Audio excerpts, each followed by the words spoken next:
بسم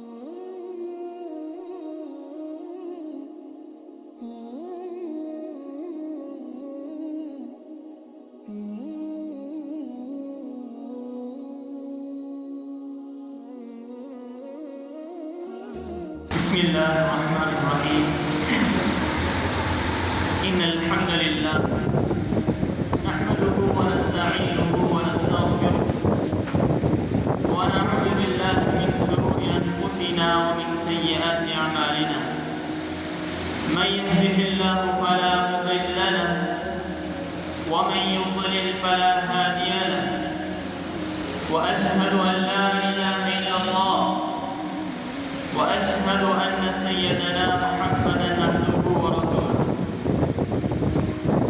فقد قال الله سبحانه وتعالى في قرآنه الكريم بعد أعوذ بالله من الشيطان الرجيم يا أيها الذين آمنوا اتقوا الله حق تقاته ولا تموتن إلا وأنتم مسلمون وقال أيضا يا أيها الناس اتقوا ربكم الذي خلقكم من نفس واحدة وخلق منها زوجها وبث منهما رجالا كثيرا ونساء واتقوا الله الذي تساءلون به والأرحام إن الله كان عليكم رقيبا وقال أيضا يا أيها الذين آمنوا اتقوا الله وقولوا قولا سديدا يصلح لكم أعمالكم ويغفر لكم ذنوبكم ومن يطع الله ورسوله فقد فاز فوزا عظيما وقال النبي صلى الله عليه وسلم فإن أصدق الحديث كتاب الله وخير الهدي هدي محمد صلى الله عليه وسلم وشر الأمور محدثاتها وكل محدثة بدعة وكل بدعة ضلالة وكل ضلالة في النار.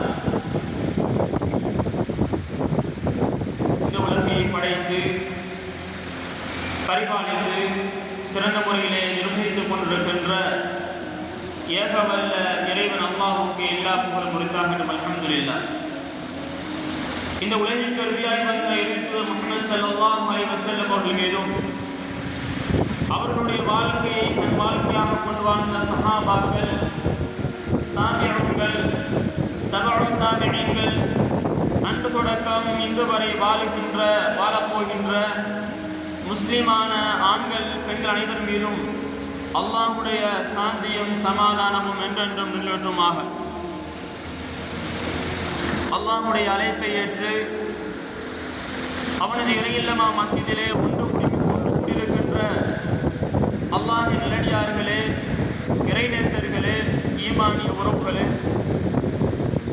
அல்லாஹ் சுப்ஹானஹு வ தஆலா இந்த உலகத்தில் வாழுகிற போது எவற்றையெல்லாம் தங்களுடைய வாழ்க்கையில் ஏற்று நடக்க வேண்டும் என்று கட்டளை பிறப்பித்திருக்கிறானோ அப்படியான விடயங்களை தங்களுடைய வாழ்வில் இயன்றளவு ஏற்று நடக்கும்படியும், எவ்வாறான விடயங்களை இந்த உலகத்தில் வாழுகிற போது தவிர்த்து வாழும்படி அல்லாஹ் சுப்ஹானஹு வ தஆலா எமக்கு எச்சரிக்கை செய்திருக்கிறானோ அப்படியான விடயங்களை தங்களுடைய வாழ்வில் முற்றுமுழுதாக தவிர்த்து வாழும்படி முதல் எனக்கும் அப்பால் உங்களுக்கும் நலுபதேசம் செய்தவனாக.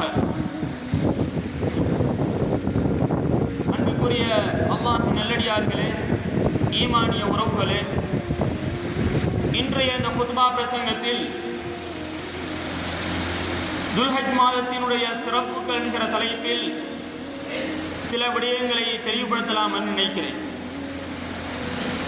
அந்த வகையிலே அன்புக்குரியவர்களே, அல்லாஹ் சுப்ஹானஹு வ தஆலா இந்த உலகத்தில் வாழுகிற போது நமக்கு பல்வேறுபட்ட அவகாசங்களை, பல்வேறுபட்ட சந்தர்ப்பங்களை எமக்கு ஏற்படுத்தி தந்திருக்கிறார்.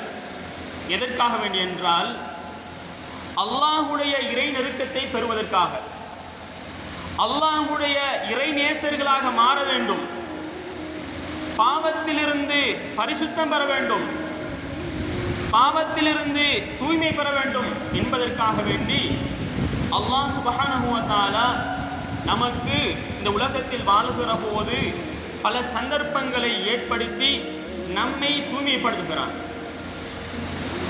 அல்லாஹ்வின் மீதான அச்சத்தை அதிகரிக்க செய்கிறான். அல்லாஹ்வின் மீதான அன்பை அதிகரிக்க செய்கிறான்.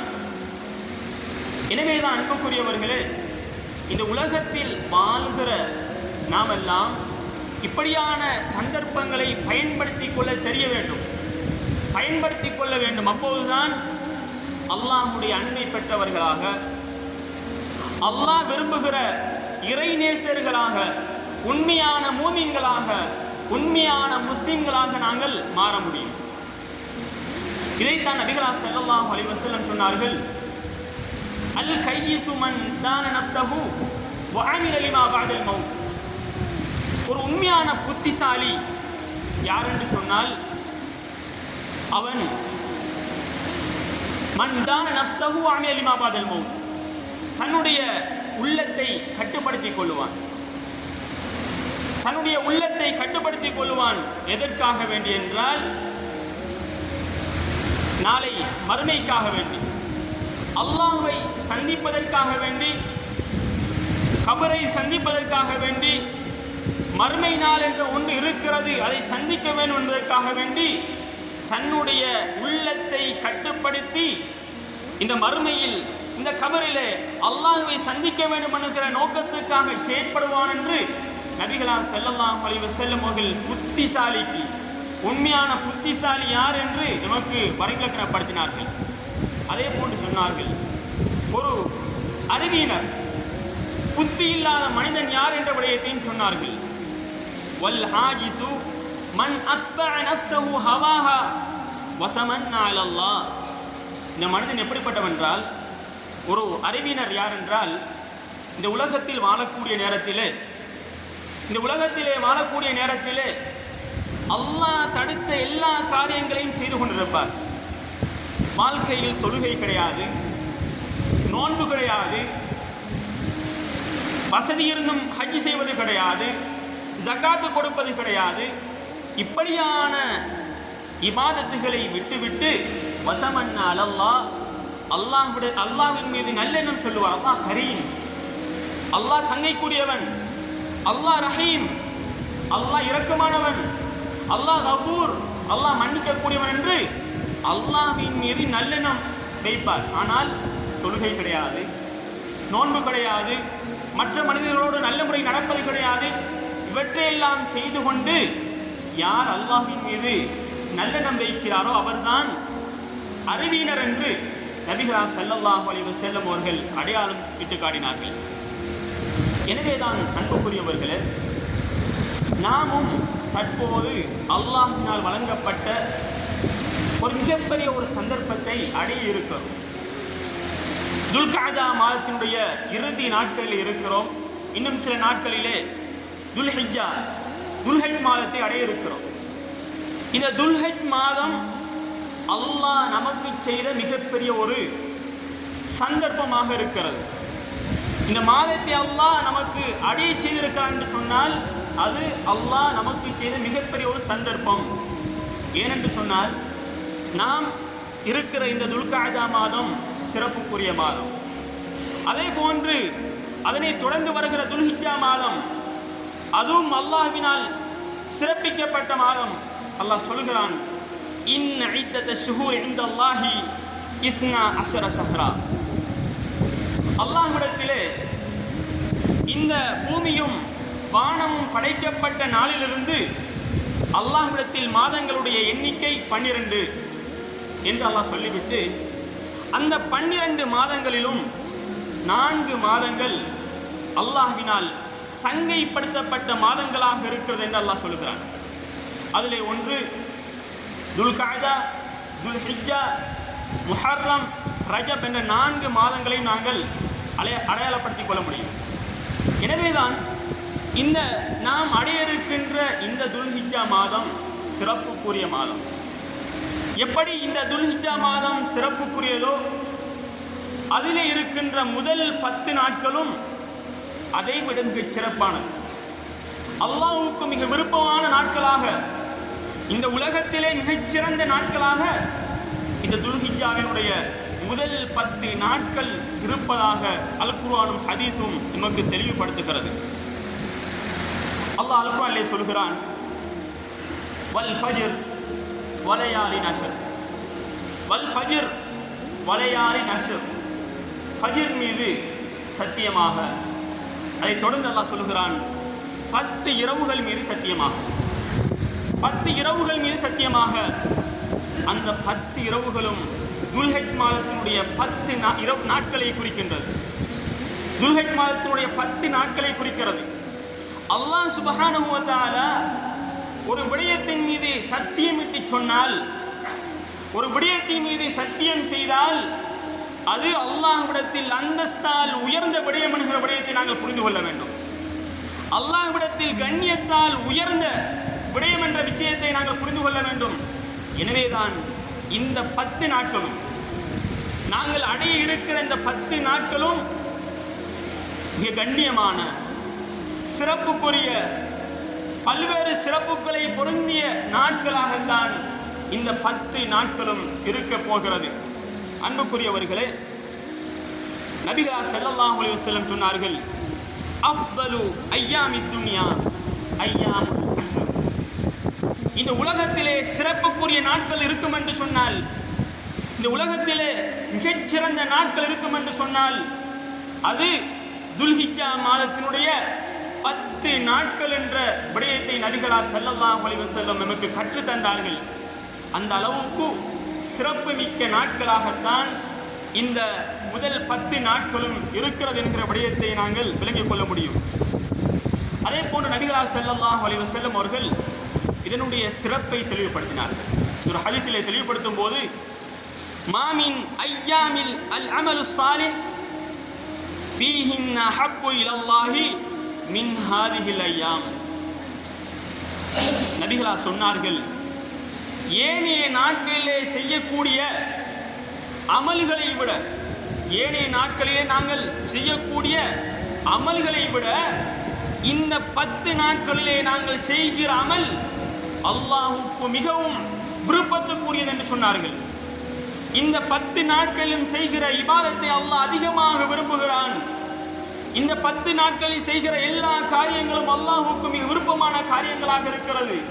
வேறு எந்த காரியத்தில் வேறு எந்த நாட்களில் என்ன அமல்கள் செய்தாலும் இதனுடைய சிறப்புக்கு ஈடாகாது. அன்புக்குரியவர்களே, இந்த 10 நாளில், அதாவது சுப்ஹானல்லாஹ் என்று சொன்னால் ஏனைய நாட்களிலே நாம் செல்லுகிற சுப்ஹானல்லாஹ்வுக்கு அது ஈடாகாது. இந்த 10 நாட்களிலே ஒரு குர்ஆன் திலாவத், குர்ஆனை ஓதினால் ஏனைய நாட்களிலே ஓதுகிற அந்த குர்ஆன் திலாவத்துக்கு அது ஈடாகாது. இந்த நாட்களிலே நாங்கள் சதகா செய்தால் ஏனைய நாட்களிலே செய்கிற சதகாவுக்கு அந்த இரண்டுக்கும் நாங்கள் சமமாக பார்க்க முடியாது. அந்த அளவுக்கு இந்த 10 நாட்களில் செய்யக்கூடிய அமல்கள் அல்லாஹ்வுக்கு மிக விருப்பமானது என்று நபிகளா ஸல்லல்லாஹு அலைஹி வஸல்லம் சொன்னபோது நபித்தோழர்கள் கேட்டார்கள், யா ரசூலல்லாஹ், அல்லாஹ்வுடைய தூதரே, வலல் ஜிஹாது ஃபீ சபீலில்லாஹ். அன்றைய சஹாபாக்களுக்கு ஜிஹாத் தான் அவர்கள் நினைத்திருந்தார்கள், அதான் உயர்ந்த, அல்லாஹ்விடத்தில் அந்தஸ்தால் உயர்ந்தது என்று நினைத்திருந்தார்கள். சஹாபாக்கள் கேட்டார்கள், வல் ஜிஹாது ஃபீ சபீலில்லாஹ், அல்லாஹ்வுடைய தூதரே, அல்லாஹ்வுக்காக வேண்டி ஜிஹாத் செய்வதை விட இந்த 10 நாட்களும் சிறந்ததா என்று கேட்டபோது நபிகளா சொன்னார்கள், ஆம், ஒரு மனிதர் ஜிஹாதுக்கு செல்லுகிறார், தன்னுடைய சொத்து செல்வத்தை செலவழிக்கிறார், அந்த ஜிஹாதுக்கு சென்று ஷஹீதாகி விடுகிறார். அந்த மனிதனை தவிர சாதாரணமாக ஜிஹாதுக்கு செல்பவர்களை விட அந்தஸ்தால் உயர்ந்தது இந்த 10 நாட்களில் நாம் செய்யக்கூடிய அமல் என்று நபிகளா ஸல்லல்லாஹு அலைஹி வஸல்லம் அவர்கள் எமக்கு அழகிய முறையிலே கற்றுத்தந்தார்கள். அன்புக்குரியவர்களே, அல்லாஹ் நமக்கு தந்த மிகப்பெரிய ஒரு சந்தர்ப்பம், மிகப்பெரிய ஒரு சந்தர்ப்பம், நன்மைகளை அதிகரித்துக் கொள்வதற்கு, பாவங்களிலிருந்து பரிசுத்தமாகுவதற்கு இந்த 10 நாட்களை தந்திருக்கிறான். அல்லாஹ் தருகிற ஒவ்வொரு சந்தர்ப்பங்களையும் பயன்படுத்துகிற போது, அல்லாஹ் தருகிற ஒவ்வொரு சந்தர்ப்பங்களையும் பயன்படுத்துகிற போது உண்மையான மூமினாக, உண்மையான ஒரு தக்வா செய்து வாழக்கூடிய ஒரு தக்வாதாரிகளாக நாங்கள் வாழ முடியும். கடந்த ரமலான் அல்லாஹ் நமக்கு தந்த ஒரு சந்தர்ப்பம், அல்லாஹ் நமக்கு தந்த சந்தர்ப்பம் எங்களை பாவங்களிலிருந்து தூய்மைப்படுத்தக்கூடியதாக, எங்களுடைய நன்மைகளை அதிகரித்து அல்லாஹ்வின்பால் நெருக்கத்தை ஏற்படுத்தக்கூடியதாக அந்த ரமலான் இருந்தது. அல்லாஹ் அடுத்த சந்தர்ப்பமாக இந்த துல்ஹஜ்ஜா மாதத்தினுடைய முதல் 10 நாட்களையும் நமக்கு தந்திருக்கிறார். அதே போல் நபிகளார் ஸல்லல்லாஹு அலைஹி வஸல்லம் சொன்னார்கள், இந்த நாட்களை பற்றி சொல்லுகிற போது, மாமின் ஐயாமின் அஅலமு இன்தல்லாஹி வலா அஹப்பு இலைஹில் அமலு ஃபீஹின்ன மின் ஹாதிஹில் ஐயாமில் அஷ்ர். ஏனைய நாட்களிலே செய்யக்கூடிய அமல்களை விட இந்த நாட்களிலே செய்யக்கூடிய அமல்கள் அல்லாஹ்விடத்தில் கண்ணியமானது, சிறப்புக்குரியது என்று சொல்லிவிட்டு ஃபஅக்திரு ஃபீஹின்ன மின தஹ்லீல், இந்த 10 நாட்களில் அதிகமாக, இந்த 10 நாட்களில் அதிகமாக லா இலாஹ இல்லல்லாஹ் என்று சொல்லுங்கள், அதிகமாக லா இலாஹ இல்லல்லாஹ் என்று சொல்லுங்கள். வத்தக்பீர், இந்த 10 நாட்களிலும் அதிகமாக அல்லாஹு அக்பர் என்று சொல்லுங்கள். வத்தஹ்மீத், இந்த 10 நாட்களிலும் அதிகமாக அல்ஹம்துலில்லாஹ் என்று அல்லாஹ்வை திக்ர் செய்து கொண்டிருங்கள். இது அல்லாஹ்வுக்கு விருப்பமான நாட்களிலே அல்லாஹ்வுக்கு விருப்பமான திக்ர்களை கொண்டு இந்த நாட்களை சிறப்பியுங்கள் என்று நபிகளார் ஸல்லல்லாஹு அலைஹி வஸல்லம் அவர்கள் நமக்கு அழகிய முறையிலே கற்றுத் தந்திருக்கிறார்கள். எனவேதான் அன்புக்குரியவர்களே, ஓரிரு நாட்களிலே இந்த துல்ஹிஜ்ஜா மாதத்தை அடைய இருக்கிற நாங்கள் இந்த 10 நாட்களையும் சாதாரணமான நாட்களாக கணக்கெடுக்காமல், கழிக்காமல், இதை ஒரு கண்ணியமான நாளாக, இது அல்லாஹ்வினால் சிறப்பிக்கப்பட்ட இந்த நாளிலே செய்யக்கூடிய அமல்கள் அல்லாஹ்விடத்தில் அந்தஸ்தால் உயர்ந்தது. இந்த நாளிலே செய்யக்கூடிய அமல்களை அல்லாஹ் விரும்புகிறான், மிகவும் விரும்பத்துக்குரிய அமலாக இருக்கிறது என்ற அந்த எண்ணத்தோடு இந்த 10 நாட்களையும் அமல்களால் அலங்கரிக்கக்கூடிய, இந்த 10 நாட்களிலும் அதிகமாக இபாதத்துகளில் ஈடுபடக்கூடியவர்களாக நாங்கள் இருக்க வேண்டும். இதைத்தான் நபிகளார் ஸல்லல்லாஹு அலைஹி வஸல்லம் அவர்கள் எமக்கு வழிகாட்டி தந்திருக்கிறார்கள். அதே போல அன்புக்குரியவர்களே, இந்த துல்ஹஜ் மாதத்திலே முதல் 10 நாட்களிலே நபிகளார் ஸல்லல்லாஹு அலைஹி வஸல்லம் அவர்கள் எமக்கு வழிகாட்டி தந்த ஒன்றுதான் 9வது நாளில் நாங்கள் அரஃபாவுடைய நோன்பை நோட்பது. இதுவும் அல்லாஹ் நமக்கு தந்த மிகப்பெரிய ஒரு சந்தர்ப்பம். நபிகளார் ஸல்லல்லாஹு அலைஹி வஸல்லம் சொன்னார்கள், அரஃபா நோன்பு குறித்து கேட்கப்பட்ட போது நபிகளார் சொன்னார்கள், கஃபாரத்து சனத்தைன், கஃபாரத்து சனத்தைன், 2 வருடங்களுக்கான குற்ற பரிகாரம் என்று சொன்னார்கள். 2 வருடங்களுக்கான குற்ற பரிகாரம், 2 வருடங்களுடைய பாவங்கள் மன்னிக்கப்படுகிறது இந்த நோன்பை நோற்றால். அன்புக்குரியவர்களே, மிகப்பெரிய ஒரு சந்தர்ப்பம். இப்படி ஒரு சந்தர்ப்பம் நமக்கு கிடைக்காது. எத்தனையோ பாவங்களோடு இன்றைக்கு வாழ்ந்து கொண்டிருக்கிறோம். இந்த நவீன காலத்திலே சாதாரணமாக பயன்படுத்துகிற இந்த மொபைலை எடுத்தாலே எத்தனையோ பாவங்களோடு நாங்கள் வாழ்ந்து கொண்டிருக்கிறோம். எங்களுடைய கண்கள் பாவம் செய்து கொண்டிருக்கிறது, எங்களுடைய கைகள் பாவம் செய்து கொண்டிருக்கிறது, எங்களுடைய சிந்தனைகள் எல்லாம் பாவத்தை நோக்கி நகர்ந்து கொண்டிருக்கிறது. இந்த நேரத்திலே இப்படியான சந்தர்ப்பங்களை உண்மையான மூமின் பயன்படுத்திக் கொள்ளுவான். உண்மையான மூமின் இந்த சந்தர்ப்பத்தை தேடி அந்த கடமைகளை விடாது தொடர்ச்சியாக செய்வான். ஒரு நோன்பு நோற்றால் 2 வருட பாவங்கள் மன்னிக்கப்படுகிறது என்று சொன்னால் அல்லாஹ் நமக்கு செய்த மிகப்பெரிய ஒரு சந்தர்ப்பம். இவற்றையெல்லாம் விட்டுவிட்டு, இந்த சந்தர்ப்பங்களை எல்லாம் விட்டுவிட்டு, ஹத்தா இதா ஜாஅஹுல் மௌத் வந்தால், மௌத்துடைய நேரத்திலே மனிதன் சொல்லுவான், யா அல்லாஹ், என்னை திருப்பி அனுப்பிவிடு, நான் நல்ல அமல்கள் செய்கிறேன், நான் சதக்கா செய்கிறேன், நான் அல்குர்ஆனை ஓதுகிறேன், நான் தொழுதுவிட்டு வருகிறேன் என்று கடைசி நேரத்தில் மனிதன் கதறுவான் என்கிற விடயத்தை அல் குர்ஆன் தெளிவுபடுத்துகிறது. அன்புக்குரியவர்களே, உலகத்தில் வாழுகிற போது எத்தனையோ சந்தர்ப்பங்களை அல்லாஹ் ஏற்படுத்தி தந்திருக்கிறான். அல்லாஹ் சொல்லுவான், கல்லா கல்லா கிடையாது. இந்த உலகத்தில் நான் எத்தனை சந்தர்ப்பங்களை ஏற்படுத்தி தந்திருந்தேன். ரமலான் என்ற ஒரு சந்தர்ப்பத்தை ஏற்படுத்தி தந்திருந்தேன். துல்ஹிஜ்ஜாவுடைய முதல் 10 நாட்கள் உனக்கு தந்திருந்தேன். இவற்றையெல்லாம் நீ கணக்கெடுப்பது கிடையாது. நோன்பு கிடையாது, தொழுகை கிடையாது. தொழுகை உன்னுடைய பாவத்தை இல்லாமல் செய்யக்கூடிய மிகப்பெரிய ஒரு பரிசுத்தம் செய்யக்கூடிய ஒரு விடயமாக இருக்கிறது. அதையும் நீ விட்டு வாழ்ந்த. அல்லாஹ் சொல்லுவான், உனக்கு அவகாசம் கிடையாது. மீண்டும் இந்த உலகத்தில் அனுப்பப்பட்டு நீ இதே போன்றுதான் நடந்து கொள்ளுவாய் என்கிற விடயத்தை அல்லாஹ் தெளிவுபடுத்துவான். எனவேதான் அன்புக்குரியவர்களே, இந்த சந்தர்ப்பங்களை பயன்படுத்தி கொள்ள வேண்டும். இந்த முதல் 10 நாட்களிலே, குறிப்பாக 9வது நாளிலே அரஃபாவுடைய நோன்பை நாங்கள் நோற்றுக்கொள்ள வேண்டும். அதே போன்றுதான் நபிகளார் ஸல்லல்லாஹு அலைஹி வஸல்லம் அவர்கள் சொன்னார்கள், இந்த அரஃபாவுடைய தினத்திலே மா மின் யௌமின் அக்ஸரு மின் அய்யுதிகல்லாஹு ஃபீஹி அபதன் மினன் நாரி மின் யௌமி அரஃபா. இந்த அரஃபாவுடைய தினத்திலே அல்லாஹ் நரகத்திலிருந்து நரகவாசிகளை விடுதலை செய்கிறார்.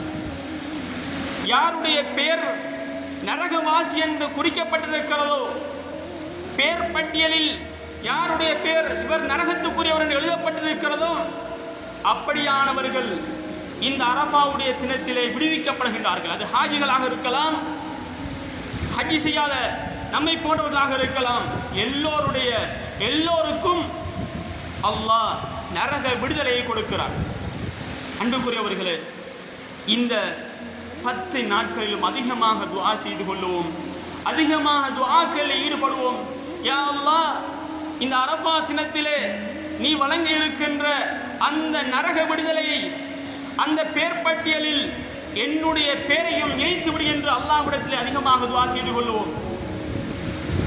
எனவே தான் அன்புக்குரியவர்களே, அதே போன்று இந்த துல்ஹிஜ்ஜா மாதத்திலே நாங்கள் நிறைவேற்றக்கூடிய ஒரு மிகப்பெரிய ஒரு கடமை தான் உதுஹியா கடமையை நாங்கள் நிறைவேற்ற இருக்கிறோம்.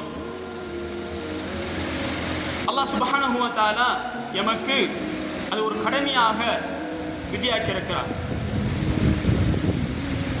இந்த கடமையை பொறுத்தவரையிலே அது சாதாரண கடமை கிடையாது. இன்றைக்கு நாங்கள் உதுஹியா என்று சொன்னால் ஏதோ உதுஹியாவை கொடுக்கிறோம், அதனுடைய பின்னணியை நாங்கள் அறிந்திருக்கிறோம், ஆனால் அந்த உணர்வு நம்மிடத்தில் ஏற்படுவது கிடையாது. இந்த உதுஹியா என்ற கடமை இறையச்சத்தின் விளைவாக ஏற்பட்டது, பொறுமையின் விளைவாக ஏற்பட்டது, அல்லாஹ்வை கட்டுப்பட துணிந்த அந்த செயற்பாட்டின் விளைவாக ஏற்பட்டதுதான் இந்த உதுஹியா கடமை. எனவேதான் இந்த உதுஹியாவும் அப்படியான எண்ணங்களோடு, அப்படியான சிந்தனைகளோடு, அல்லாஹ்வுக்காக வேண்டிய என்ற அந்த இஹ்லாஸோடு நிறைவேற்றப்பட வேண்டும். அல்லாஹ் சொல்லுகிறான், லை யனாலல்லாஹு லுஹூமுஹா வலா திமாஉஹா வலாக்கி யனாலுஹு தக்வா மின்கும்.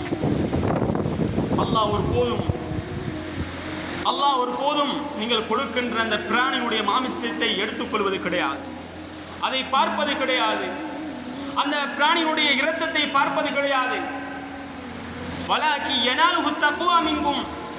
அல்லாஹ் எதிர்பார்ப்பது, நீங்கள் உதுஹியா கொடுப்பதன் மூலமாக அல்லாஹ் எதிர்பார்ப்பது உங்களிடத்திலிருந்து தக்வாவை அல்லாஹ் எதிர்பார்க்கிறான். தக்வாவை மாத்திரம், இறையச்சத்தை மாத்திரம் அல்லாஹ் எதிர்பார்ப்பதாக அல் குர்ஆனிலே தெளிவுபடுத்துகிறான். எனவேதான் உதுஹியா கொடுக்க இருக்கின்றவர்கள் தங்களுடைய எண்ணத்தை சீர்படுத்திக் கொள்ளுங்கள். அந்த இறையச்ச உணர்வு, அந்த தியாக உணர்வு, அல்லாஹ்வுக்கு அடிபணிய வேண்டும் என்கிற அந்த உன்னதமான உணர்வு நம்மிடத்திலே ஏற்பட வேண்டும். அதே போன்று நபிகளார் ஸல்லல்லாஹு அலைஹி வஸல்லம் அவர்கள் உதுஹியா கொடுப்பதற்கு வலியுறுத்தியிருக்கிறார்கள். இது வலியுறுத்தப்பட்ட ஒரு சுன்னாவாக இருக்கிறது.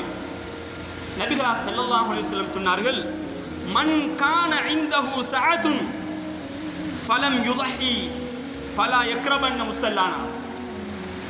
யாருக்கு உதுஹியா கொடுக்கக்கூடிய வசதி இருக்கிறது, யாருக்கு உதுஹியா கொடுப்பதற்கான பொருளாதார வசதி இருக்கிறதோ, வசதி இருந்தும் அவர் உதுஹியா கொடுக்கவில்லை என்று சொன்னால் எங்களுடைய தொழும் திடலுக்கு தொழும் இடத்துக்கு அவர் வர வேண்டாம் என்று நபிகளா ஸல்லல்லாஹு அலைஹி வஸல்லம் ஒரு எச்சரிக்கையாக சொன்னார்கள்.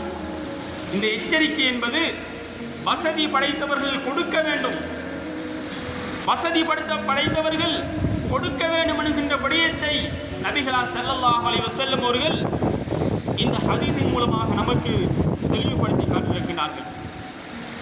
எனவேதான் அன்புக்குரியவர்களே, அதே போன்று நபிகளா சொன்னார்கள், உங்களிலே ஒருவர் உதுஹியா கொடுக்க நியத்து வைத்தால் இன்னும் 2 நாட்கள் இருக்கிறது, அதுக்கு முன்னால் எங்களுடைய நியத்தை சீர்படுத்திக் கொள்வோம். நியத் வைத்தால் இதா ரஅய்தும் ஹிலால தில்ஹிஜ்ஜா, தில்ஹிஜ்ஜாவினுடைய பிறை அவர் பார்த்துவிட்டால் வஅராத அஹதுக்கும் அன் யுضஹி ஃபல்யும்சிக் அன் ஷஅரிஹி வஅظஃபாரிஹி, அவர் தன்னுடைய நகத்தை வெட்டுவதை விட்டும் தன்னுடைய முடிகளை அகற்றுவதை விட்டும் அவர் தவிர்ந்திருக்கட்டும் என்று நபிகளா ஸல்லல்லாஹு அலைஹி வஸல்லம் சொன்னார்கள். எனவேதான் அன்புக்குரியவர்களே, உதுஹியா கொடுப்பதற்கு நியத்து வைத்தவர்கள் நாங்கள் அதற்கான ஏற்பாடுகளை செய்து கொள்ளுவோம். எங்களுடைய முடிகள் துல்ஹிஜ்ஜா பிறை தென்பட்டதுக்கு பிறகு வெட்ட முடியாது, அதற்கு முன்னால் அதற்கான ஏற்பாடுகளை செய்து கொள்வோம். எனவேதான் அன்புக்குரியவர்களே, இந்த துல்ஹிஜ்ஜா மாதத்தை நாங்கள் அல்லாஹ் எப்படி கண்ணியப்படுத்தியிருக்கிறான், நபிகளால் எப்படி சிறப்பித்து சொன்னார்களோ சிறப்பித்து காட்டினார்களோ அந்த அமைப்பிலே நாங்கள் இதனை கண்ணியப்படுத்த வேண்டும். இதனுடைய 10 நாட்களையும் கண்ணியப்படுத்துவோம். குறிப்பாக இந்த 10 நாட்களிலே அதிகமாக அமல்களில் ஈடுபடுவோம், அதிகமாக திக்ருகளை சொல்லுவோம், அதிகமாக துஆக்களை செய்து கொள்வோம். அதோடு அரஃபா நோன்பையும் நோற்றுக்கொள்வோம். அல்லாஹ் சுப்ஹானஹு வ தஆலா இந்த 10 நாட்கள் மூலமாக எந்த சிறப்பை நமக்கு வைத்திருக்கிறானோ அப்படியான சிறப்பை பெற்ற கூட்டத்தில் அல்லாஹ் சுப்ஹானஹு வ தஆலா நம் அனைவரையும் ஆக்கி அருள்வானாக. வ ஆகிரு தஅவானா அல்ஹம்துலில்லாஹி ரப்பில் ஆலமீன்.